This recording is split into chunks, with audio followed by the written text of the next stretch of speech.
В первую очередь, всем здравствуйте. Я очень рад находиться в этом городе, потому что он для меня не чужой, скажем так, да. Я очень много лет здесь играл и жил. Вот. Что касается игры, то последний матч перед паузой на сборных, и нам было очень важно выиграть матч, так как все знают, Кызылжар очень непростая команда, боевая, которая сражается за каждый мяч. То есть очень тяжело с этой командой набирать очки. И мы знали, что Кызылжар после серии, скажем так, неудачных игр, поражений, да, сегодня будет как раненый зверь.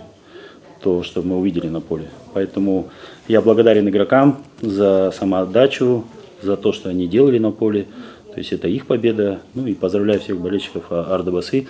Нам было очень важно заработать сегодня 3 очка.